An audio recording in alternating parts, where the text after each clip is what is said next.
let's start our next session with remaining questions of this lesson. We will see here, okay, of the synthetic fibers and plastics. Now we will see the question in the last session. We have seen the 10 questions. Okay. Now this is a question number 11. Should the handle and bristles of toothbrush be made of same material? सांगा पटकन. Toothbrush सगळ्यांनी बघितला आहे, सगळे रोज toothbrush use करतात सकाळी. त्याचे handle आणि ब्रिस्टल आहे ते एकाच प्रकारच्या मटेरियलने बनलेले आहे का? तुम्ही 9 वाजता सांगा कसे आहे ते. हँडल कसं आहे? मजबूत आहे. ब्रिस्टल कसे आहे? नरम आहे. बरोबर आहे ना? म्हणजे ते एका मटेरियलचे आहेत का? हो की नाही? नाही. Your answer is correct. कारण की ब्रिस्टल्स कसे आहेत? नरम आहेत. हँडल कसं आहे? मजबूत आहे. Explain your answer. Okay. No, the handle and bristle of toothbrush should not be made up of same material. बरोबर आहे ना? ते एकाच मटेरियलने बनलेले नाही. This is because our gums are soft and the bristles should be made of soft material. बरोबर आहे ना? आपले गम सॉफ्ट आहे. जर खूप हार्डली तुम्ही घासाल तर गम आहे ते रक्त निघेल. बरोबर आहे ना? मग ब्रिस्टल्स कसे आहे? सॉफ्ट मटेरियलने बनलेले आहेत. Okay. That does not harm the gums. On the other hand, the handles should be made up of hard materials that give the firm grip. बरोबर आहे ना? बरोबर आपण पकडून बरोबर आपला ब्रश करता आला पाहिजे. मग हँडल कसं आहे? हार्ड मटेरियलने बनलेले. सगळ्या लक्षात आलं? टूथब्रशचे हँडल आहे ते हार्ड मटेरियलने बनलेले आहे आणि ब्रिस्टल्स आहे ते सॉफ्ट मटेरियलने बनलेले आहेत. सगळ्यांना लक्षात राहतं हे खूप हार्ड नाही आहे. Question number 3, very important question. Okay. Avoid plastics as far as possible. जितकं होऊ शकेल तितका प्लास्टिकचा उपयोग कमी करा. ओके. प्लास्टिकचा उपयोग कसा करायचा आहे? कमी करायचा आहे. Comment on this advice. Answer पहिले आपण आन्सर वाचून घेऊ मग आपण सांगू. Okay. Plastics must be avoided as far as possible. The materials made of plastics are non-biodegradable. Okay? The use of plastics has a bad effect on the environment. When the plastics are burned, they release a lot of poisonous fumes into the atmosphere, causing air pollution. These plastic materials were eaten up by the animals like cows, choke their respiratory system. This can cause death of these animals. The waste plastic articles thrown here and there carelessly get into dirty water drains and sewers and block them. In a nutshell, plastic can be considered a threat to our environment. आपण शिकवताना सांगितलं होतं we have to avoid the use of plastic. बरोबर आहे ना? बघा last सांगितलं आहे. When you go to the market, use cotton or jute bag वगैरे वगैरे. बरोबर आहे ना? तर plastic is not eco friendly, not environmental friendly because it is harmful to use more and more plastic. बरोबर आहे ना? आपण शिकवताना सांगितलं आहे सगळं. बरोबर आहे ना? तर याच्यामध्ये आता पहिले सांगितलं आहे प्लास्टिक कसे आहे? Non biodegradable. तर तुम्ही आठवण करा. There are 2 types of material आपण सांगितलं आहे. एक आहे बायोडिग्रेडेबल, दुसरा आहे नॉन बायोडिग्रेडेबल. आता बायोडिग्रेडेबल म्हणजे काय? ठीक आहे ना? The materials which can be decompose naturally by the bacterial action is non as a biodegradable. जे मटेरियल आहे ते नैसर्गिकरित्या त्याचं विघटन होतं. कशामुळे? बॅक्टेरियामुळे, जीवाणूमुळे. त्याला आपण काय म्हणतो? Biodegradable materials.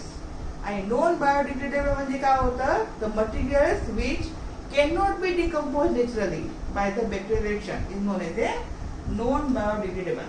तर प्लास्टिक कसं आहे? नॉन बायोडिग्रेडेबल मटेरियल आहे. बरोबर आहे ना? जे वर्षानुवर्ष ते तसंच राहतं. ते पहिलं कारण काय आहे? It is a. का बरं तुम्हाला अवॉइड करायचं प्लास्टिक वापरणं? कारण की ते नॉन बायोडिग्रेडेबल आहे. ते फर्स्ट पॉईंट. बरोबर आहे ना? It is a bad effect on environment. तर प्लास्टिकचा बट हे पण आपण सांगितलं होतं. तुम्हाला सांगितलं होतं जेव्हा तुमचे पेरेंट कचरा जाळते तेव्हा तुम्ही बघा प्लास्टिक जाळलं की त्याच्यापासून तुम्हाला स्मेल पण चांगली येणार नाही आणि त्याचे जे फ्युम्स आहेत ते सुद्धा हार्मफुल आहेत. लक्षात आलं? With it make the environment pollution. जे प्लास्टिकला जाळलं की त्याच्यामुळे काय होतं? इन्व्हायरमेंट पोल्युशन होतं. वातावरण आहे ते प्रदूषित होतं. ठीक आहे ना? Poisonous fumes. बरोबर आहे ना? नंतर Wien you see the dumps, sewage dumps म्हणजे जिथे कचरा खूप सारा जमा केलेला असतो. ठीक आहे ना? Around the sewage dump there are many animals are moving to find some food. Okay. Especially cows. Okay. Cows, they eat from the sewage dump. What happens? Along with the food, they also swallow plastic materials और the food wrappers etcetera.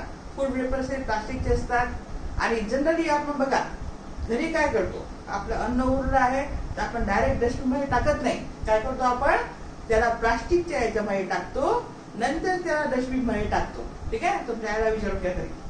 त्या इथं direct टाकलं तर तुमची dustbin पूर्ण खराब होणार. बरोबर, भाजी वगैरे उरतात, पोळी वगैरे टाकलीच आहे तर भाजी वगैरे उरलेली आहे ते आपण जनरली काही असं पदार्थ आहे तैरी पदार्थ प्लास्टिक मध्ये करून डस्टबिन मध्ये टाकतो आपण. मग ते आपण सिवेज डॅम मध्ये टाकतो. तर काऊ वगैरे काय करतात, ते वीज प्लास्टिक तोंडामध्ये घेऊन टाकतात. बघा टीव्ही मध्ये खूप दाईड येते, बरोबर आहे ना. तर प्लास्टिक आहे ते स्वेलो करून टाकतात. काऊ वगैरे एनिमल्स आहे ते, त्याच्याने काय होतं, ते गळ्यामध्ये फसतं. गळ्यामध्ये फसलं का होतं, त्यांना रेस्पिरेटरी प्रॉब्लेम होतो. रेस्पिरेटरी श्वसन, त्याने श्वसन संस्थेमध्ये त्रास होतो.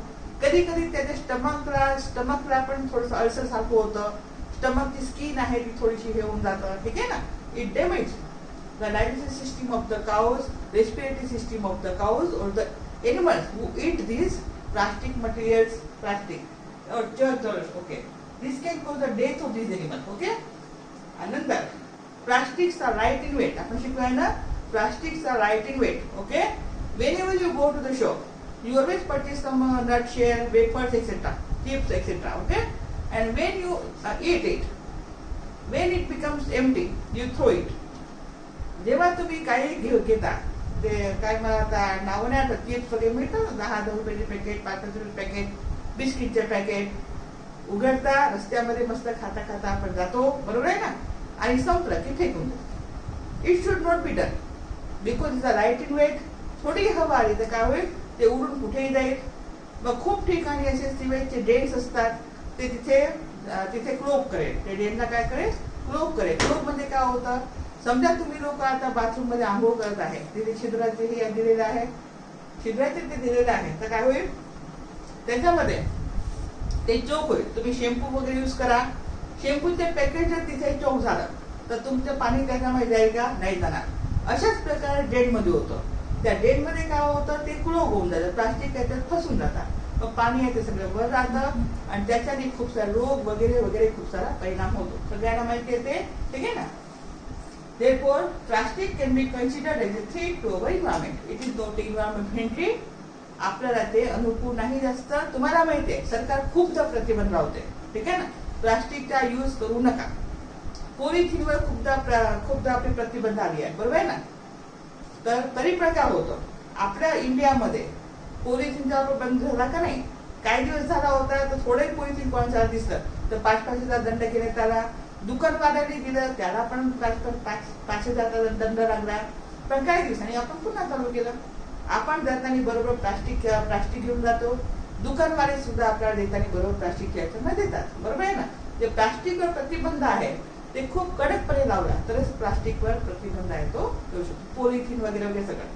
ओके, तुम्ही याच्यामध्ये खूप देऊ शकता, ठीक आहे, पाठकाची गरज नाही. Now we will see the question number 30. Match the terms of column A correctly with the phrases given in column B. आता पोलिस्टर, आता पोलिस्टर कशामुळे सांगा पटकन आठवून घ्या. Polyester fabrics that do not wrinkle easily. पोलिस्टरचा कपडा आहे त्याला वळा पडत, wrinkle म्हणजे वळा पडणे. पोलिस्टरच्या कपड्याला वळा पडत नाही. म्हणजे पहिल्याचं मग काय येईल, डी. टेफ्लॉन आपण शिकलो होतो. Which is a non stick ware, which material is use in non stick ware. Non stick म्हणजे तुम्हाला शिकवताना सांगितलं, तुमचं युटेन्सिल बघा किचनमध्ये जाऊन, काही भांड्यामध्ये कढईमध्ये वगैरे असं काळ्या रंगाची कोटिंग असेल, ते काय आहे, नॉन स्टिकवेअर. तर त्या नॉन स्टिकवेअरवर कशाचं आवरण लावलेलं आहे, टेफ्लॉनचं, ठीक आहे ना. तर कोणतं आहे ते, okay, use to make non stickware, Teflon. बघा टू समोर सी. ओके, रेयो सगळ्यांना पाठ आहे ते, prepared from the wood part. Nylon it is use for making parachute and stockings. हे तर सगळ्यांना लक्षात होतं. Okay, now see the question number 40. Manufacturing synthetic fiber is actually helping the conservation of forest. Comment. बघा हे पण खूप important question आहे.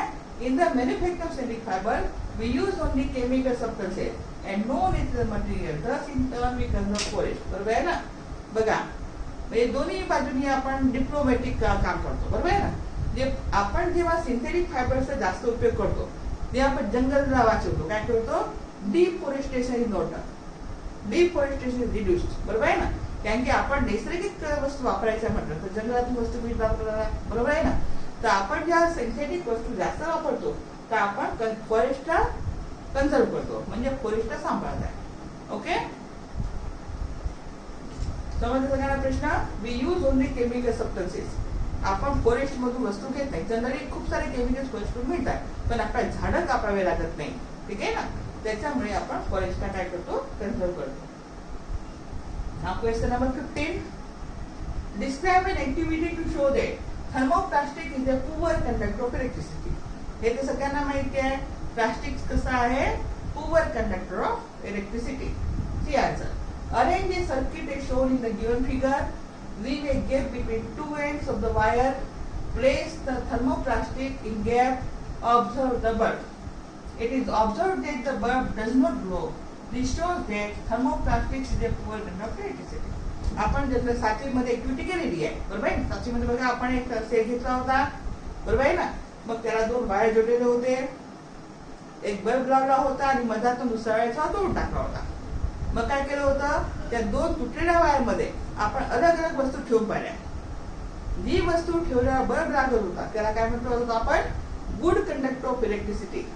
आणि दोन वायरच्या मधात आपण काही वस्तू ठेवल्यावर बल्ब आहे तो लागत नव्हता, तर आपण काय म्हटलं होतं, it is a poor conductor of electricity. आता तुम्ही सर्किट बघून घ्या, सगळ्यांचं तुम्ही बघितलेलं आहे, ठीक आहे ना. हे बघा, इथे एक एंड आहे बल्ब, ठीक आहे ना. हे कट आहे, इथे या कट मध्ये क्रोकोडाईल पिन लावलेले आहेत आणि मधात आहे ती वस्तू ठेवली आहे, थर्मोप्लास्टिक.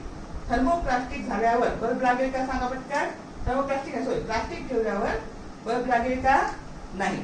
म्हणजे प्लास्टिक, थर्मोप्लास्टिक कसं आहे, poor conductor of electricity. Okay, समजलं का ना पॉइंट. हे सेल आहे, सेलला दोन एंड असतात, पॉझिटिव्ह आणि निगेटिव्ह. इथून दोन वायर जोडलेले आहे, इथे बल्ब जोडलेला आहे, इथे दुसरा वायर आहे त्याला मधातून तोडून टाकला आहे. इथे वस्तू पकडण्यासाठी दोन क्लिप लावले आहेत आणि त्या क्लिप मध्ये आपण वस्तू टाकली आहे.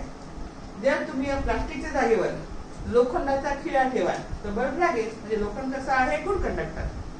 जर काळीचा तुकडा ठेवाल तर बल्ब लागणार नाही, तर वूड कसं आहे, पुअर कंडक्टर. तसंच आपण थर्मोप्लास्टिक ठेवलं, काय ठेवलं आहे, थर्मोप्लास्टिक, तर बल्ब आहे तो लागत नाही. म्हणजे थर्मोप्लास्टिक कसं आहे, पुअर कंडक्टर. तर तुम्ही तुमच्या शब्दात लिहा, ठीक आहे ना. Make an electric circuit ratio figure वगैरे तुम्ही तुमच्या शब्दात सगळं लिहायचं आहे. कॉपी आणि पेस्ट करू नका, समजून घ्या आणि तुम्ही तुमच्या शब्दाने व्यवस्थित समजून घ्या आणि डायग्राम मात्र व्यवस्थित काढायची. असं जरी नाही काढलं तर तुम्ही सर्किट डायग्राम पण काढू शकता, ते पण तुम्हाला माहिती आहे. सर्किट डायग्राम काढा आणि सर्किट डायग्राम काढून तुम्ही कट मारून इथे प्लास्टिक ठेवून द्या आणि प्लास्टिक ठेवून बल्ब आहे तो ग्लो होताना दाखवायचं नाही. दिस इज युअर ऍक्टिव्हिटी, ठीक आहे ना. After putting plastic into wire cut bulb do not glow means thermoplastic is a poor conductor of electricity. Okay, now here your lesson is completed with exercise. सगळी प्रश्न आहेत ती व्यवस्थित समजून झाली आपली, सगळा पूर्ण पाठ समजून झाला आणि तुम्ही व्यवस्थित पूर्ण पाठ एक वेळा वाचायचं, एक दोन वेळा हे पण ऐकून घ्यायची, चारही पाचही पोर्शन व्यवस्थित वाचायचे सेशन. तुम्हाला पाठच होऊन जाणार. पाठ झाल्यावर वही घ्यायची आणि एक्सरसाइजचे प्रश्न बिना बघून तुम्ही लोकांनी उत्तर द्यायचे प्रयत्न करायचा आहे, ठीक आहे ना. थँक्यू बेटा, व्यवस्थित अभ्यास करा.